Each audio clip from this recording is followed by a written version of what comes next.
Bom, bem-vindos todos. Nós estamos aqui para mais um MyoTalk. Eu sou o João Eduardo, vou moderar aqui nossa conversa. E hoje a gente trouxe, né? Vai me ajudar aqui o Dr. João Paulo, também na condução aqui da conversa. E hoje a gente trouxe uma nova especialidade nessa proposta que a gente se fez de trazer especialistas, né, de diversas especialidades médicas para dialogar e refletir sobre condições relacionadas à dor musculoesquelética e mais especificamente sobre a dor miofascial também, e trazer experiências desses colegas com vasta, né, produção científica, produção técnica e também com experiência no ensino. Então, com grande prazer hoje, que eu dou as boas-vindas aqui ao MyoTalk, a professora doutora Ana Paula Gomides. Ela é reumatologista com área de atuação em dor pela Associação Médica Brasileira, tem mestrado e doutorado pela Universidade de Brasília, UNB, é professora universitária e membro das comissões de dor, fibromialgia e artrite reumatoide da Sociedade Brasileira de Reumatologia. Doutora Ana Paula, muito obrigado por aceitar o convite, né, fazer esse agradecimento em nome aqui da Myomed também. Eu que agradeço, boa noite, muito obrigada, é um prazer imenso estar aqui falando de um tema tão interessante para a nossa prática. Muito bom. João Paulo, quer dar as boas-vindas, se apresentar? Boa noite, um prazer aí em mais um podcast, né, do Myomed Talk conosco, e agradecer também a doutora Ana Paula a disponibilidade, e a forma gentil e doce que você nos recebeu aí desde o primeiro momento. Eu que agradeço, João. Bom, muito bem. Então, a primeira pergunta é uma pergunta que eu tenho feito em todas as nossas interações aqui, que tem a ver com a questão da formação acadêmica e pelo menos é uma pergunta que sempre me fascina, porque as respostas são sempre muito interessantes. Então, do ponto de vista, assim, não só científico, acadêmico e técnico, né, mas a pergunta vai no sentido de o que te motiva e ainda motiva, o que motivou no passado e o que motiva hoje, ou muitas vezes quais foram as pessoas que te motivaram ao longo da carreira e depois como foi essa carreira até o ponto que a doutora Ana Paula está nesse momento. Sim, bom, eu acho que o interesse começou na residência de clínica médica, né? Eu digo que, na verdade, eu nem sei como eu escolhi a reumatologia e a dor, eu acho que eles me escolheram, aquela coisa de você divide os pacientes, né, na residência, você tem alguns ambulatórios, e eu comecei a me deparar com aqueles casos super interessantes, das doenças imunomediadas. Desde então eu gostava muito de dor, né, é um fenômeno que sempre me intrigou. Então, na residência de clínica médica, o contato com os casos despertaram já, eu acho que esse interesse. E no decorrer da residência de reumatologia, sim, tive várias inspirações, vários preceptores, assim, extremamente envolvidos com o processo. Eu acho que isso é um estímulo grande, né, para a gente poder gostar e querer seguir essa área. E dentro da reumatologia, em geral, a gente tem muitas referências, assim, que são estímulos mesmo. Então, eu acho que, sim, professores e referências e os casos da prática, que sempre foram muito intrigantes para mim. Isso sempre foi um desafio, eu sempre gostei de desafios, e eu acho que isso que me trouxe, né, para essa área. A gente fez uma outra conversa com um especialista em medicina de família e comunidade, e ele chegou a fazer jornalismo e tal, e eu estava contando para ele, né, ele é editor de um dos livros importantes da medicina de família e comunidade, estava falando para ele, eu pensei em ser médico de família durante a faculdade inteira, depois aconteceu alguma coisa e deu algum clique diferente, eu fui fazer alguma outra coisa. Não sei se aconteceu contigo também, muitas vezes a clínica médica é escolhida como um caminho assim para ter várias possibilidades de atuar, né? Então não sei se foi esse o caminho também. Exato. Na clínica médica, quando eu comecei a clínica médica, eu pensei em várias especialidades, exceto reumatologia, eu nunca tinha pensado. Então, nunca, na lista imensa de possibilidades. E foi durante a residência, exatamente por causa dos casos, aquilo começou a despertar um interesse que eu nem imaginava na faculdade, nunca imaginei. É bem isso. Bom, essa pergunta introdutória, assim, eu queria agora passar já para um tema que é mais técnico, mas que conversa também com a perspectiva aí da nossa prática clínica, né? Eu sou médico fisiatra e acupunturista, o doutor João Paulo é médico acupunturista também, e eu vejo assim, mesmo durante a graduação, eu confesso que reumatologia não é uma coisa que tenha me marcado muito, né, em termos de... Claro, a gente tinha um professor bem exigente durante a faculdade, assim, então a gente, né, estudou bastante na época da disciplina em si, ainda era um modelo de currículo mais antigo, diferente um pouco do atual, pelo menos aqui na UFSC, e é uma coisa que depois a gente acaba esquecendo, tem um contato muitas vezes ali com doenças um pouco mais prevalentes, com disfunções mais prevalentes, tipo fibromialgia e tal, e as outras doenças reumáticas a gente acaba assim meio que se assustando, né? Olha, um VHS alto, artrite reumatoide, opa, vai pro reumato, pelo amor de Deus, que eu não sei o que fazer. Geralmente é assim, né?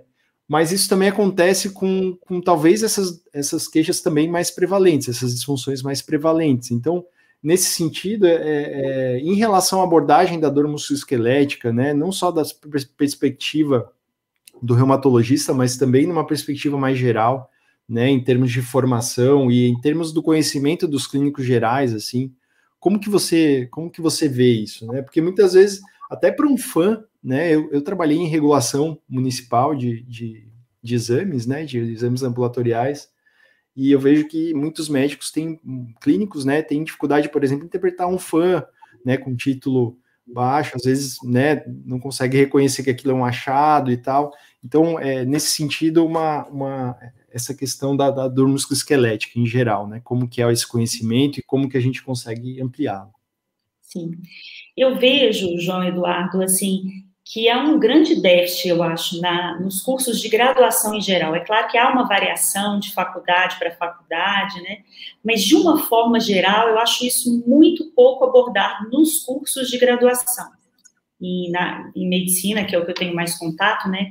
Das outras áreas de saúde é um pouco diferente a dinâmica, mas eu acho que, se a gente for pensar na prevalência alta das dores musculoesqueléticas, das doenças, né, musculoesqueléticas em geral, que, na verdade, todos os médicos vão se deparar, principalmente os generalistas, né, clínicos gerais, os médicos de família, estão aí entre as causas mais frequentes das consultas, né, se a gente for comparar todas as dores musculoesqueléticas, e na faculdade isso é muito pouco abordado, né, nas residências como um todo, exceto das especialidades mais relacionadas, também o tempo dedicado à dor, propriamente dito, eu acho que é ainda muito aquém, mas no curso de graduação nem se fala, eu acho que é muito, muito pouco abordado, e até, vamos dizer assim, talvez desvalorizado, se a gente for levar em conta o número de atendimentos, por essas queixas que todos os médicos vão atender, né? Então, eu acho que é uma coisa que precisa ser muito trabalhado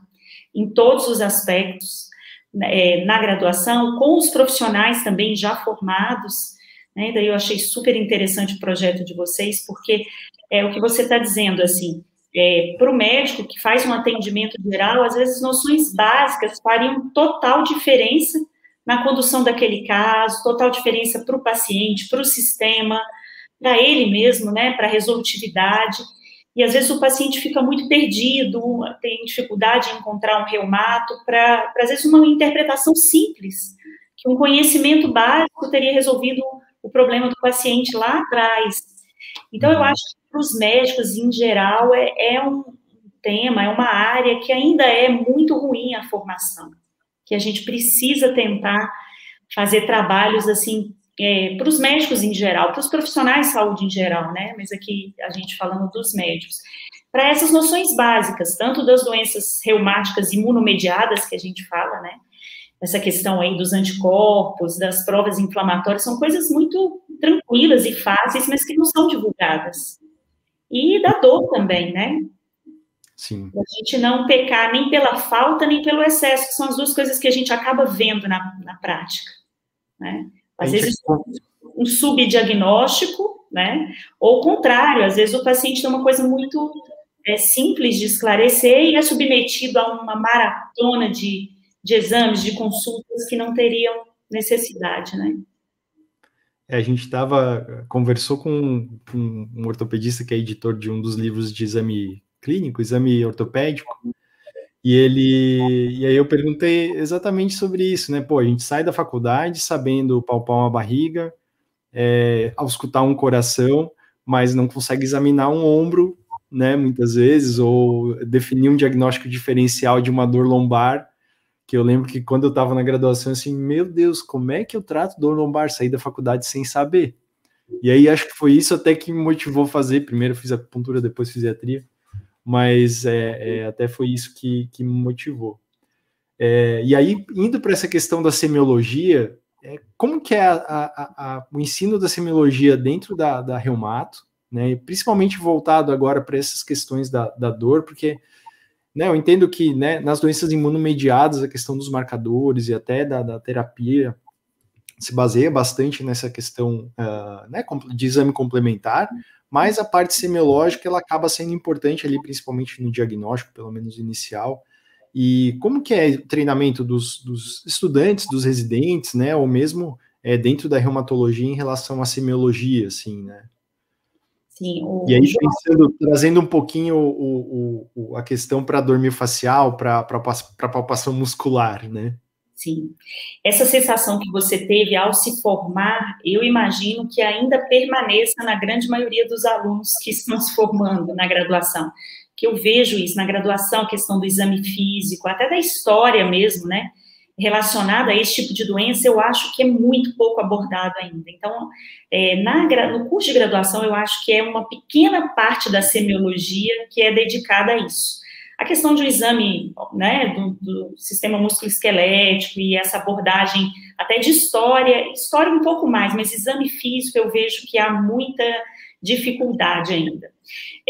Na residência de reumatologia, isso é muito mais trabalhado, exatamente porque já é uma coisa muito específica, né? Então, a parte de exame físico em reumatologia, o reumatologista é aquele que alguns colegas das outras áreas ainda ficam brincando com a gente. Nossa, vocês até hoje contam quantas juntas estão inchadas, quantas juntas estão hiperemiadas, quantas que não estão conseguindo movimentar bem. Então, a gente ainda conta as articulações. O exame físico na reumatologia, ele é essencial. A gente meio que é, assim, guiado muito pelo exame físico, né? Então, nas residências de reumatologia como um todo, a semiologia é bem trabalhada, né? E a Sociedade de Reumatologia Brasileira, por exemplo, para título de especialista, tem uma grande parte da prova, né, de proficiência para você fazer o título, que é toda em exame físico, tem uma outra parte que é toda em imagem. Então, as residências hoje já tem isso, mas eu vejo isso dentro da reumatologia. Residência de clínica eu tive pouquíssimo, praticamente é uma coisa que não se ensina na residência de clínica médica, você fazer um exame osteoarticular. A maioria das vezes não. E na graduação nem se fala, é muito, muito pouco. Então é uma lacuna de conhecimento, assim, muito grande. E repercute na assistência, né, João? Porque é isso aí que você está falando. Às vezes, num atendimento geral, do médico generalista, essa sensação aí que você relatou, e agora, o que fazer, né? Tem uma dor lombar, vamos para o mais comum, para o mais básico. Eu estou aqui com atendimento de uma dor lombar. Qual é o médico que nunca vai atender uma dor lombar, né? Enfim. E aí não sabe o que fazer.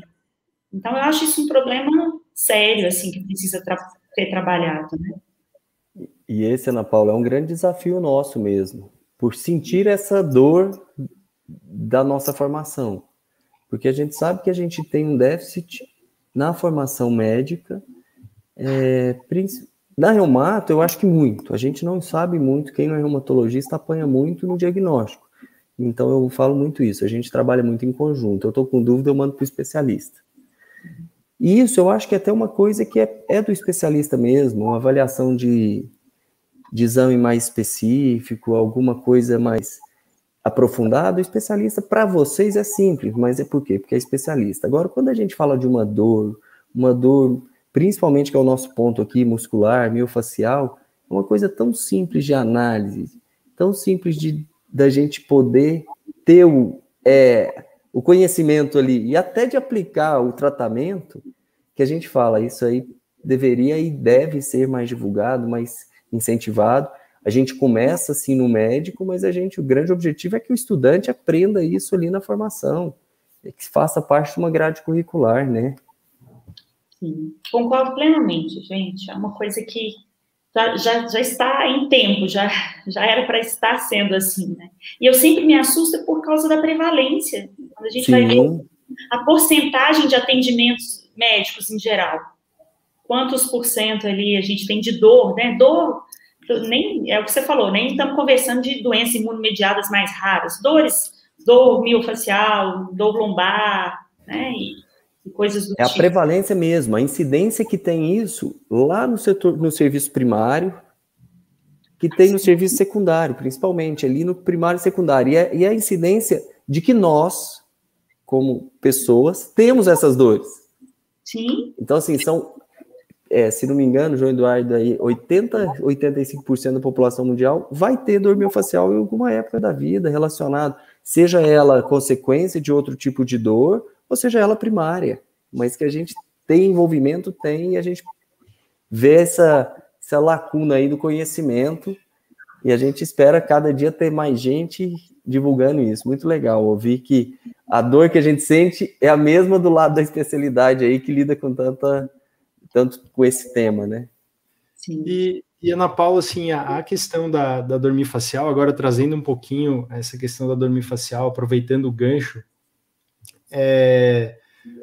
eu lembro que eu tive o primeiro contato com isso, assim, durante a residência de acupuntura, né, e foi assim, pô, nem sabia que isso existia, nunca tinha ouvido falar na graduação, e, assim, minha curiosidade é saber, assim, como que é na questão da reumato, né, dentro da questão, não só principalmente da residência, né, como que é a questão da dor miofascial. Eu imagino que haja uma heterogeneidade, como né, nas residências de acupuntura, ou mesmo de medicina física e reabilitação, tem uma heterogeneidade ali na questão de como isso é abordado. Eu lembro que eu tenho um colega que fez HC em Porto Alegre, em Curitiba, e eu lembro de ele falar que passava pela Reumato, lá na Reumato eles faziam um agulhamento, né, no ambulatório lá, e foi assim, nossa, vocês também conhecem dor miofascial? E eu tava na residência nessa época, né, assim, pô, que legal, tal. Mas eu não sei se isso é uma realidade, né, mais global aí no Brasil, ou mesmo no mundo. Sim, a gente tem, assim, é o que você falou, uma grande variedade de serviços, né, entre si. A abordagem da dor, em geral, tanto a dor miofascial contra outras síndromes dolorosas, como a fibromialgia, ela é sempre muito falada nas residências, mas existe uma peculiaridade na reumato que talvez a gente não consiga ter tanto foco na dor miofascial, que é um número diferente de doenças, né? Então, a gente trata uma variedade imensa de doenças imunomediadas, então, o lúpus, a artrite, as vasculites sistêmicas todas, enfim. A gente tem as doenças mais mecânicas, né, como a osteoartrite, doenças osteometabólicas, então, osteoporose, e as doenças, as síndromes tipicamente dolorosas. Então, é uma variedade muito grande de temas, de ambulatórios, de situações, e que a dor miofascial, ela vai ali meio junto. Talvez a gente precisasse, até dentro da residência de reumatologia, de uma forma geral, vamos pensar assim na média, de mais tempo dedicado ao estudo da dor.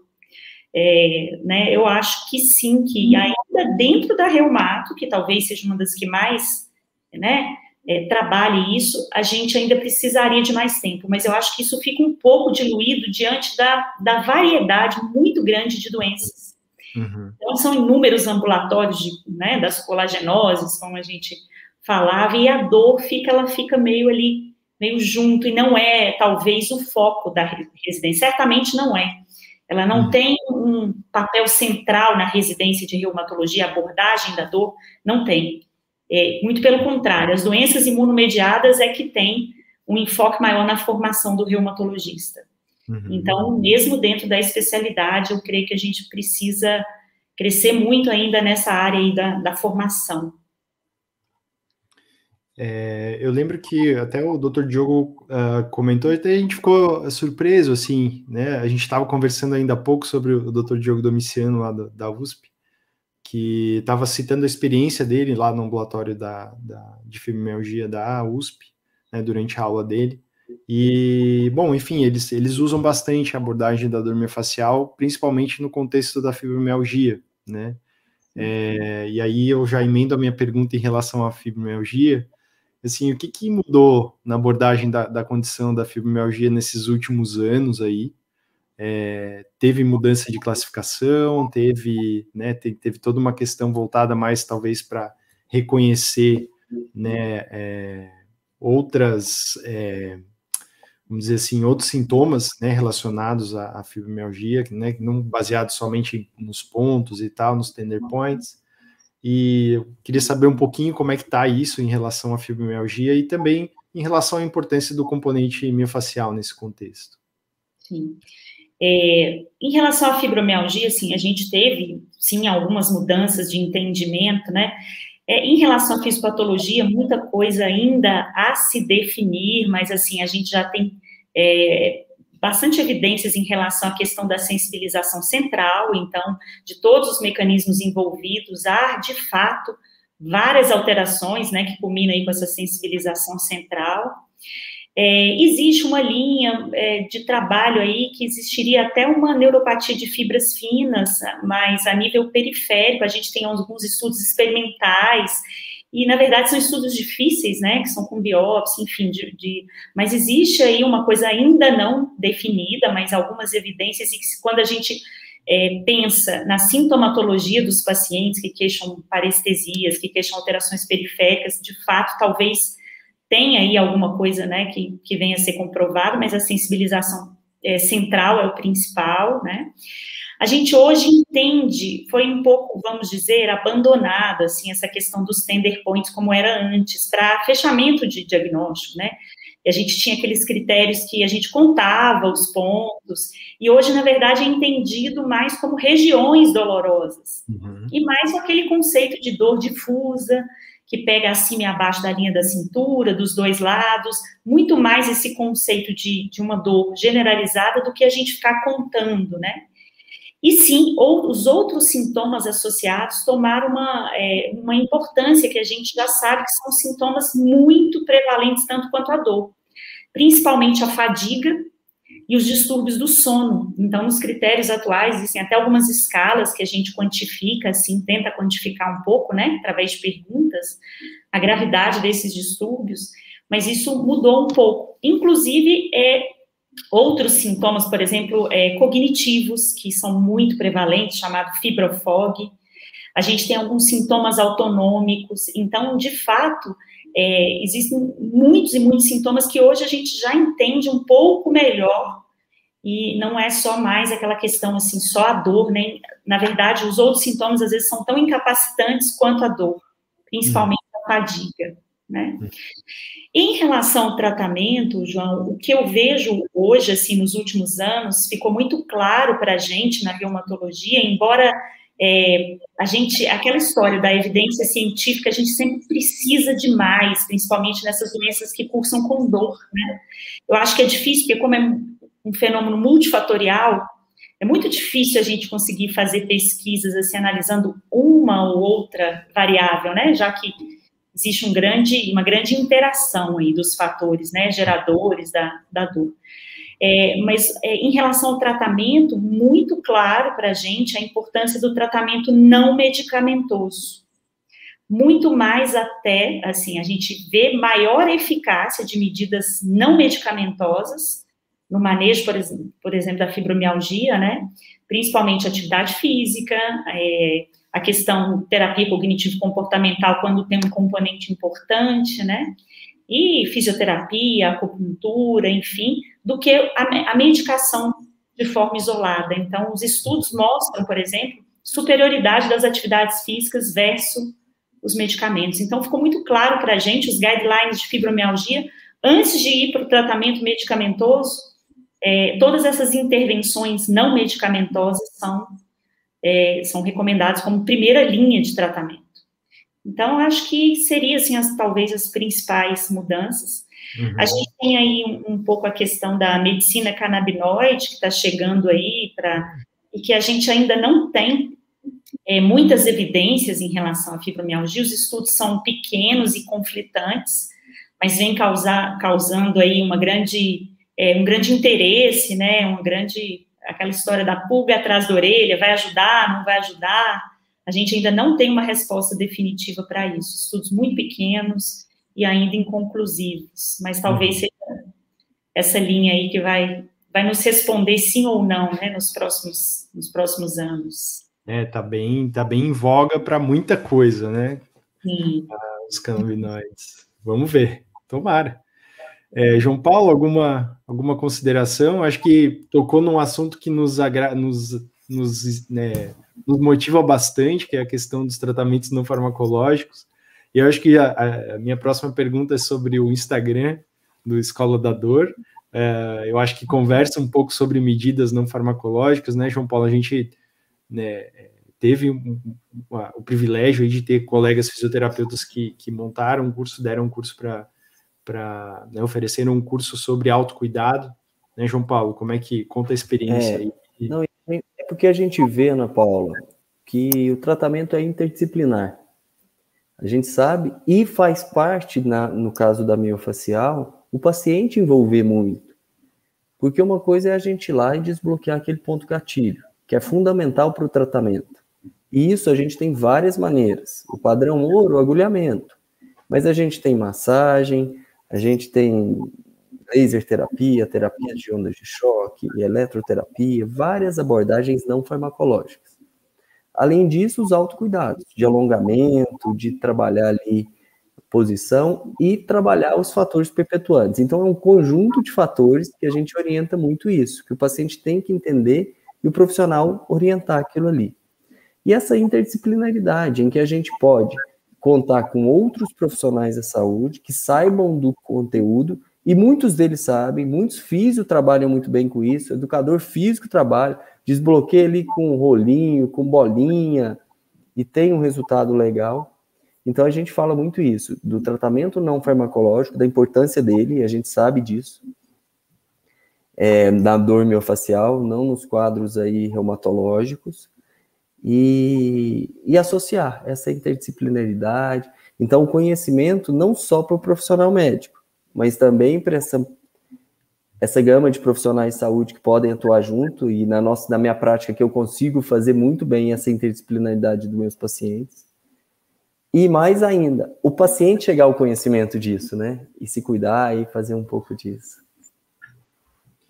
E aí, aproveitando o gancho, essa iniciativa do Instagram, esse Escola da Dor é a sua iniciativa, é isso? Isso, olha só, primeiro assim, concordo com vocês completamente, eu não vejo outro caminho para tratamento de dor crônica que não seja a multidisciplinaridade, enfim, essa equipe, né, multidisciplinar é que faz toda a diferença, né, até porque o tratamento não farmacológico, incluindo todas essas medidas, é que tem mais resultado, a gente já sabe, né, então, aquela questão do tratamento médico isolado, na dor crônica a gente não tem bons resultados, então, concordo com você plenamente, João, assim, o caminho é esse. E dentro desse contexto que eu vejo, né, até nos guidelines estão lá na primeira linha, educação do paciente e medidas não farmacológicas.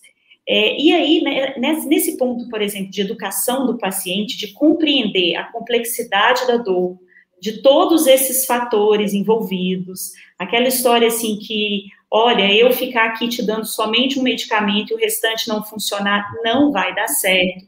Então, na verdade, toda essa educação do que é a doença, o que é a dor, quais os fatores que interferem, a gente raramente vê isso na prática, né?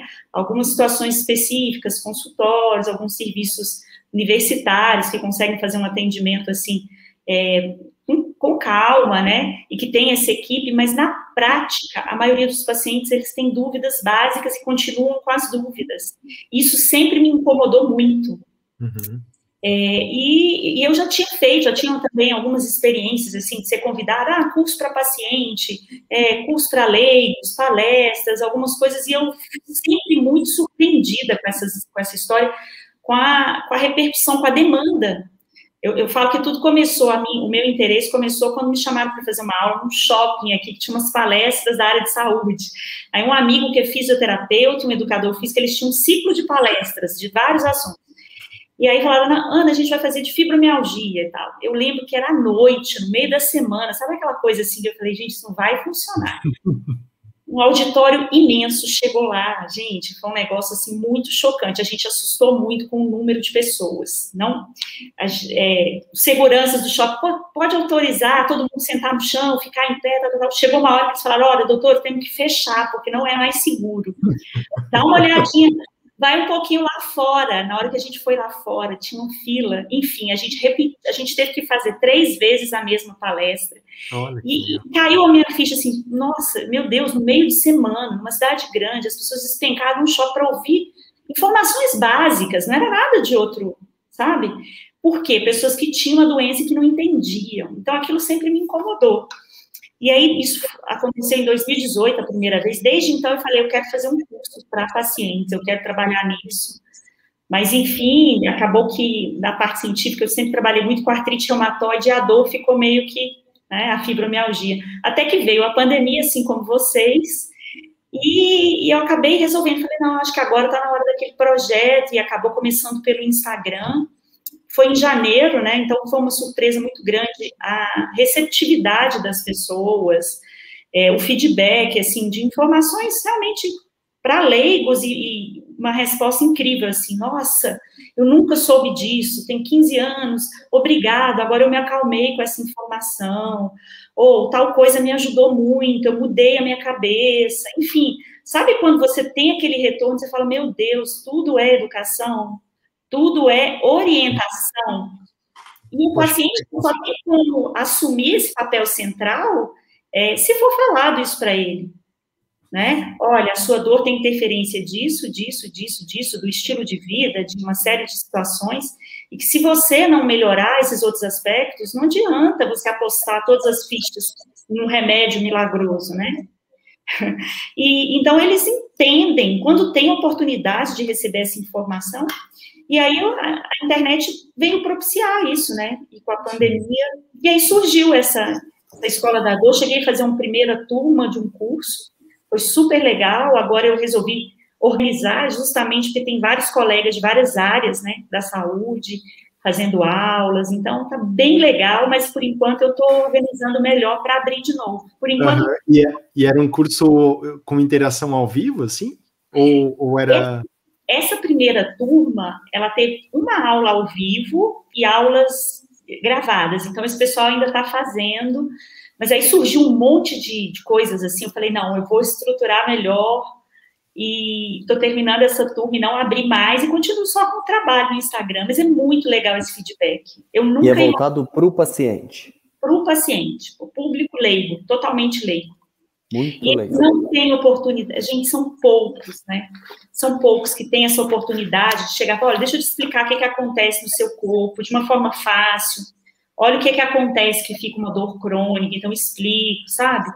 Então, assim, ficam assim, meu Deus, era isso, né? Entendem e conseguem puxar para si a responsabilidade quando eles sabem que aquilo ali interfere. Então, muito legal.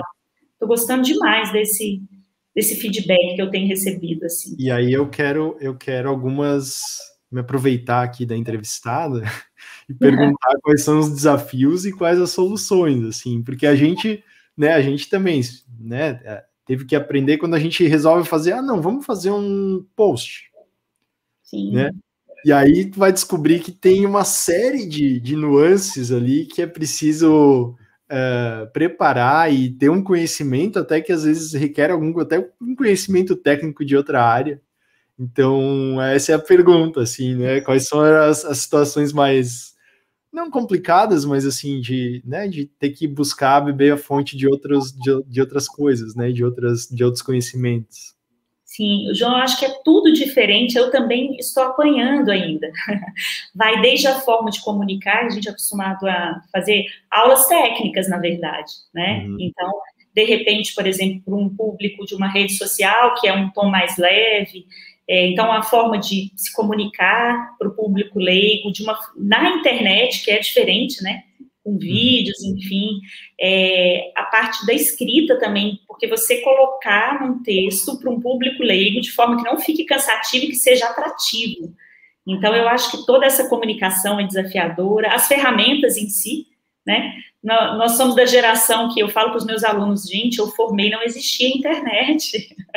Então, é uma coisa meio assustadora para a gente não é, né? Eu não sou uma nativa digital, então fico meio que aprendendo as ferramentas, cada dia uma coisa diferente. Então, essa dificuldade aí de quem está tentando aprender as novas tecnologias, né?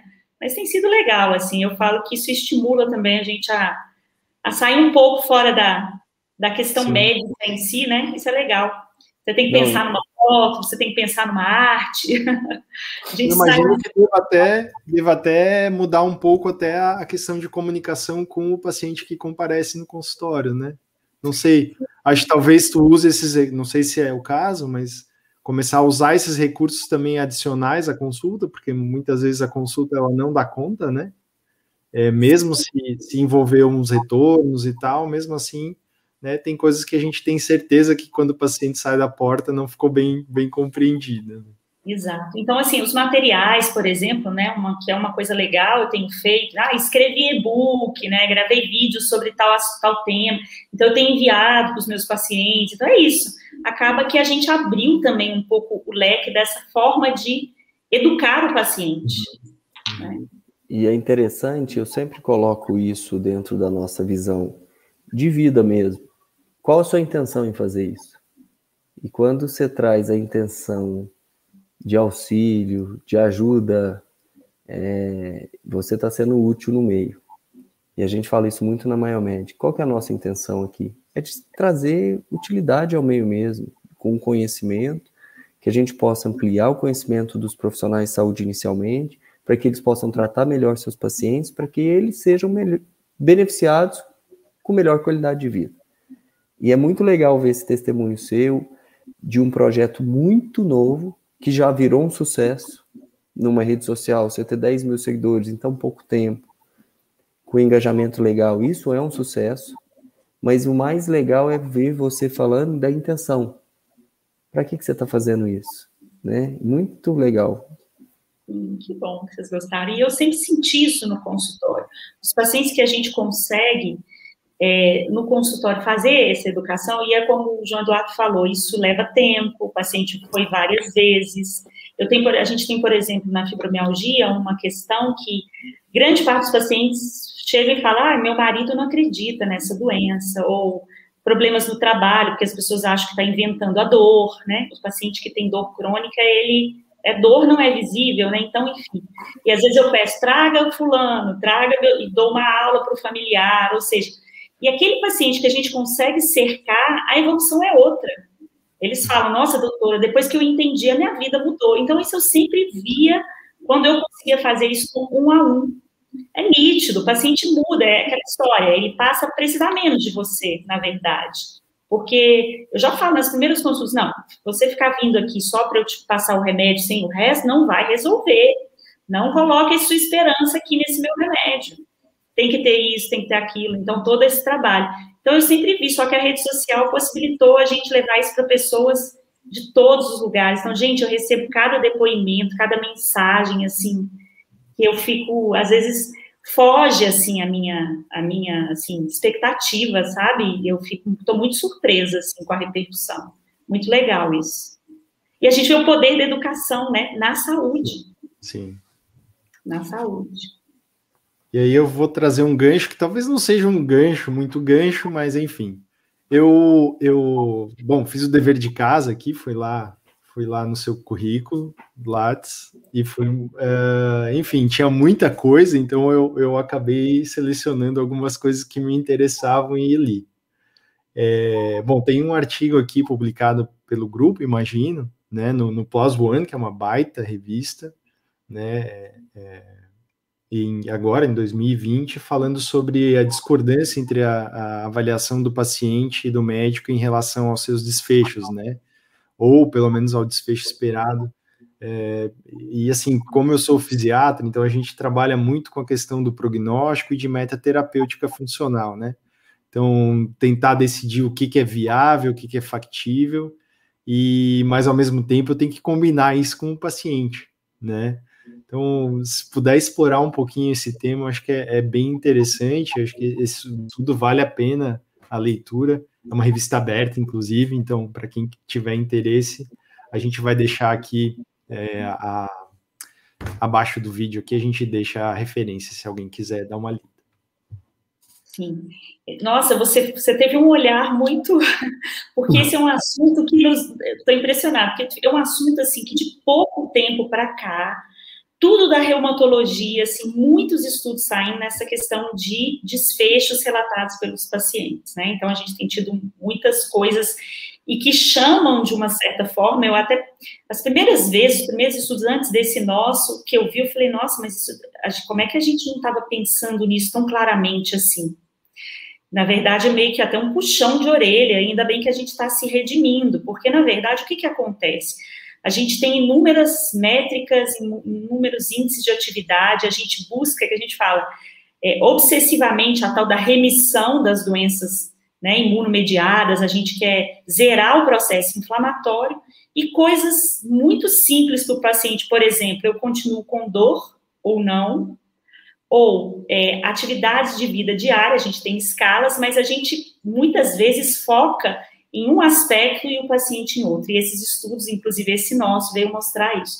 E o que acontece? E aí tem até interessante que vocês trabalham, né, da questão da dor miofascial, alguns estudos, esse nosso e outros, vêm mostrando que mesmo em pacientes com a doença em remissão, ou em baixa atividade, que é o que a gente fica perseguindo na reumato, do ponto de vista, né, da parte imunológica, vamos dizer assim, ele persiste com queixas importantes, principalmente de dor.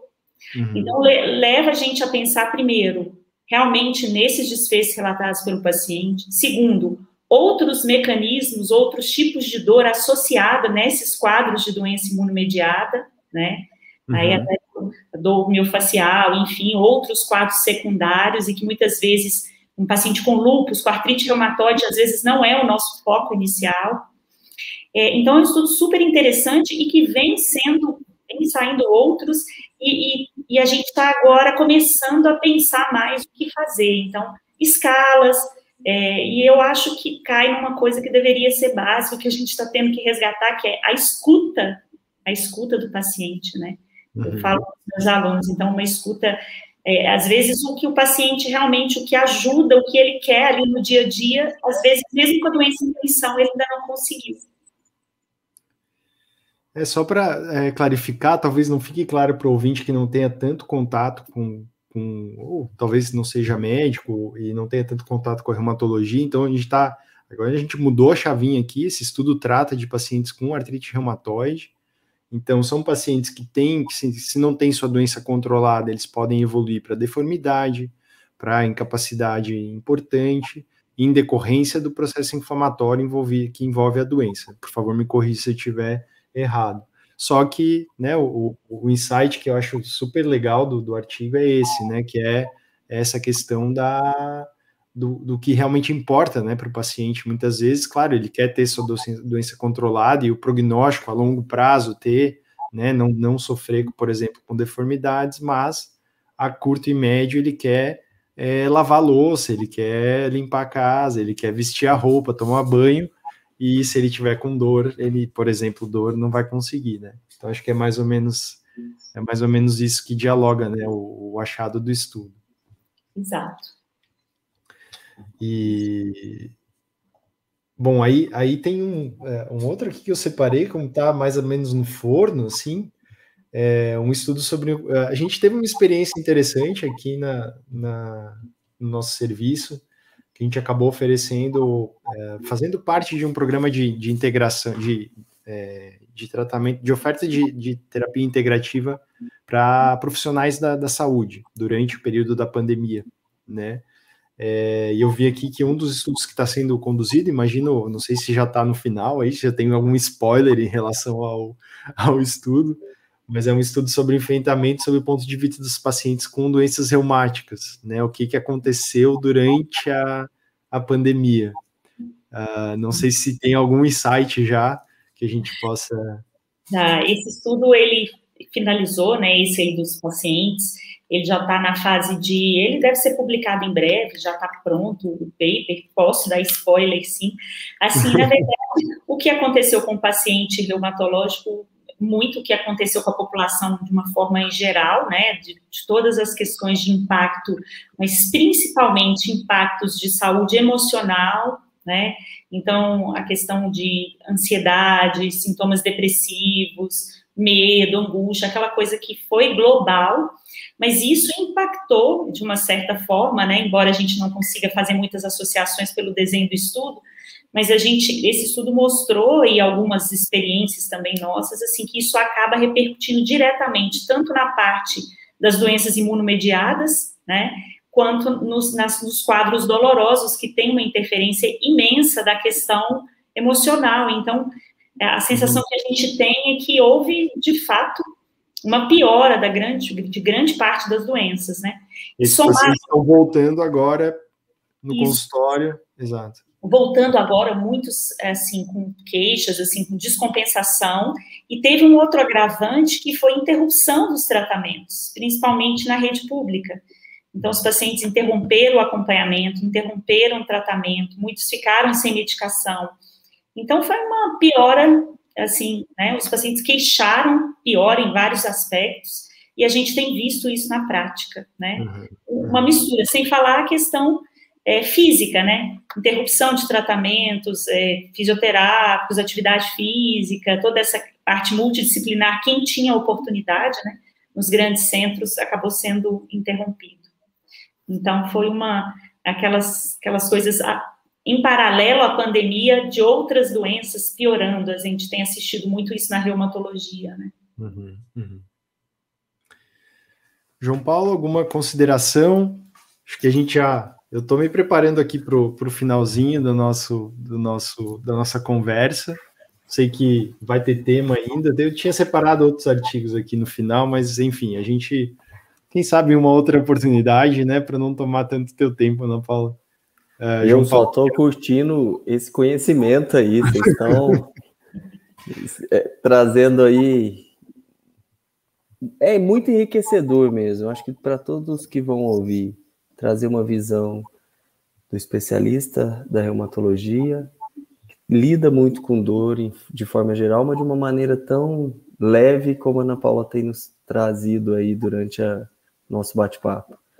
Então, muito legal. Estou aprendendo aqui. Eu também. Essa troca entre especialidades, isso é fundamental, né? Uma dificuldade que eu percebo, só pegando aqui aí o seu gancho, é que essa questão de várias especialidades, na prática, a gente consegue em poucos lugares, né? Isso aí são poucos os pacientes que às vezes têm a oportunidade de estar num serviço universitário, que tenha acesso, né, a tudo isso, mas enfim. Quando a gente fala do serviço público brasileiro, sim, né? A gente tem uma dificuldade mesmo, e mesmo aquele que entra num serviço grande, bom, às vezes a demora, ele passa com você e você fala, nossa, eu queria que você fosse visto pelo fisiatra também, e ali ele vai demorar mais 3, 4, 5 meses, e aí não volta, realmente tem uma dificuldade. Eu trabalho muito no serviço próprio, particular, então realmente eu consigo lidar melhor com isso. Por quê? Porque eu pego um outro perfil de paciente que a gente tem essa habilidade de falar, ó, procura este, volta, faz uma referência com uma contra-referência, realmente a gente vê a diferença do acesso, né? Sim. E quando tem essa oportunidade, né, por exemplo, no serviço privado, que a gente consegue, aqui eu tenho também, assim, né, como você, João, eu tenho dificuldade, aliás, de fisiatras. A gente poderia convidar mais fisiatras para mudarem para Brasília, viu? Mas, assim, pelo número mesmo, eu tenho uma impressão que muito poucos, né, são poucos.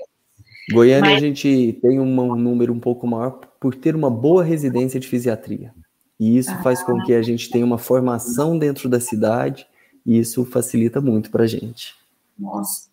Pois é, mas no privado a gente consegue, e assim, a gente tem que ir tentando dentro da nossa, né, da nossa área de atuação e tentando, pelo menos, orientar os pacientes para aqueles que têm oportunidade, né, terem acesso. Eu acho que como né, o que a gente tem tentado fazer, eu trabalho até mais na rede pública do que na privada, e o que a gente tenta fazer é justamente tentar unir, né, conhecimento de pessoas que são chave, que tenham alguma abordagem que seja prontamente aplicável, muitas vezes, né, utilizar isso e, muitas vezes, né, nós mesmos ali tentar criar alguma ferramenta, né, dentro de cada contexto, isso vai mudar um pouco, mas criar ferramentas para tentar, né, sensibilizar o paciente a essas outras medidas, né, complementares ao tratamento. Acho que é um pouco por aí, mas eu acho que é um gap que a gente precisa, na minha opinião, sanar,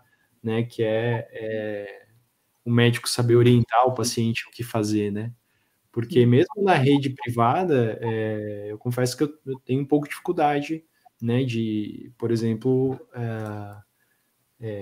ter essa interlocução, né, com um colega, mesmo um colega médico, um pouco mais fácil, mas com um fisioterapeuta e tal, né, muitas vezes o paciente escolhe não ficar exatamente na clínica e, né, ir para um outro serviço, e às vezes essa interlocução é bem difícil de fazer, porque acaba, né, enfim, a vida de todos é corrida, não só a nossa. Bom, eu queria partir aqui para o nosso finalzinho e perguntar para a Ana Paula, uma pergunta meio difícil, mas, assim, refletindo agora sobre, né, a situação em que você está agora como profissional e tal, como médica, né, com inúmeras publicações, né, professora universitária e tal. O que eu queria saber assim, o que tu gostaria de ter sabido antes, que talvez fosse encurtar caminhos aí no decorrer da tua formação como médica, como reumatologista? Não sei se é uma pergunta muito fácil, mas algumas coisas a gente bate um clique assim e a gente pensa, nossa, por que eu não sabia disso antes? E me facilitar bastante. Eu penso isso na formação, né? Então, sim, trazendo para a gente assim, né? Enfim, por favor. Nossa, difícil a sua pergunta, porque eu acho que não é? várias coisas. No meu caso especificamente, assim, eu sempre gostei muito dessa parte acadêmica, da parte de educação, né, assim, e isso ficou muito... Eu gostava, mas não me dediquei quando eu me formei, assim, de imediato. Eu não era aquela que tinha isso claro, assim. Então, eu fiquei muito tempo só na prática, não me dediquei a nada da parte acadêmica. Depois de mais de 10 anos de formado, falei, peraí, gente, eu realmente gosto dessa coisa da pesquisa, sabe? Então, eu passei um período de 10 anos após, já só da prática, e aquilo faltava algo. Eu gosto muito dessa outra questão do estudo, da parte acadêmica, de troca de conhecimento, de pesquisa propriamente dita. Então, só depois de 10 anos eu fui fazer meu mestrado, meu doutorado, me envolver nessa atividade mais científica. Então, no meu caso especificamente, eu não tinha essa clareza. Olha, atenção, na sua área você tem essas e essas e essas opções, o que de fato você... Então, fiquei muito só na prática e aquilo faltava algo, assim, mas é uma coisa meio que particular, né? Para o médico geral, eu acho que é tentar buscar sempre a melhor formação possível, porque depois que a gente forma, também cai naquela, acho que o curso de medicina é muito longo, residências muito longas, então, e aí você mergulha naquela coisa só do atendimento, e que às vezes você percebe, por exemplo, em relação à dor, coisas que você precisa ter um outro olhar, né? Então, tentar suprir as suas lacunas, assim, dentro da sua especialidade, que você viu que na residência, né, talvez não tenha ficado muito claro, de outras formas, né? Hoje a gente tem muitas outras formas, cursos, formações, enfim. Então, talvez seja isso. Então, na verdade, a resposta é assim, dá para fazer, né? É só exatamente. Você tem a consciência que você vai ter que buscar conhecimentos além disso, análise, e de realmente, né, abrir os seus horizontes para outras coisas, por exemplo, né, dentro da reumatologia, quando a gente termina, a gente não pensa, são poucos que pensam em se dedicar mais especificamente à dor, né? Então, são poucos dentro da reumatologia, é uma área super carente, né? Então, abrir o olhar para outras possibilidades aí.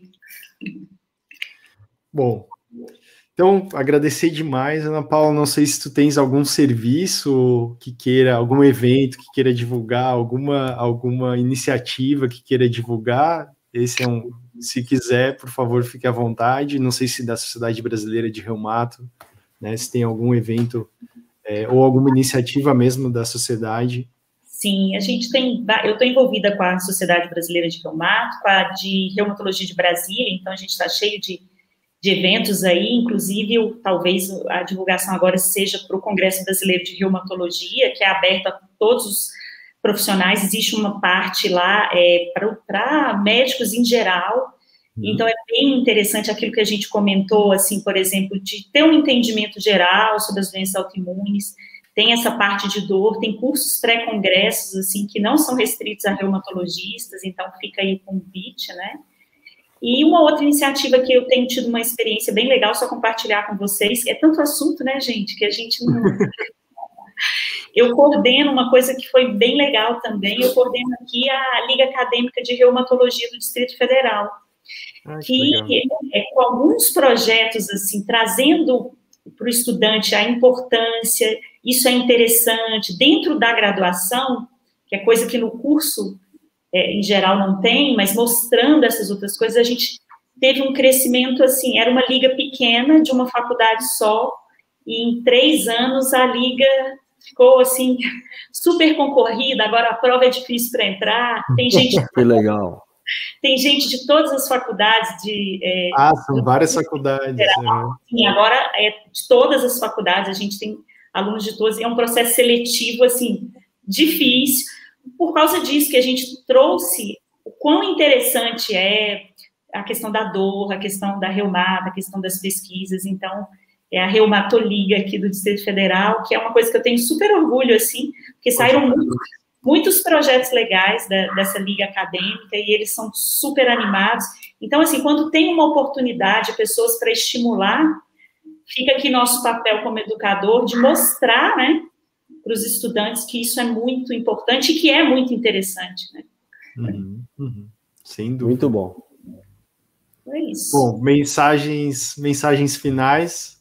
Vou começar com o João Paulo, e aí a última é a sua, Ana Paula. Eu acho que é mais uma forma de agradecer, Ana Paula, agradecer todo mundo que nos ouve, que nos acompanha aí nos nossos canais, que a gente possa continuar nesse caminho de trazer o conhecimento, de ampliar o conhecimento e de ser útil. E hoje a gente teve uma prova muito boa aí com a doutora Ana Paula, que nos trouxe mais uma experiência de alguém que está fazendo o mesmo papel aí de utilidade no meio. E a gente fica muito feliz e honrado pela sua presença e agradecidos. Eu acho que valeu demais essa hora aqui em conjunto. Ana Paula, suas últimas considerações, por favor. Eu também só queria agradecer a vocês, parabenizá-los pelo trabalho.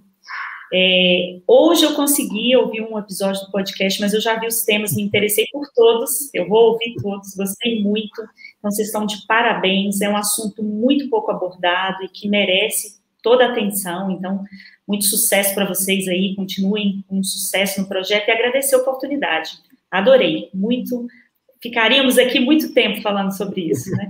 Verdade.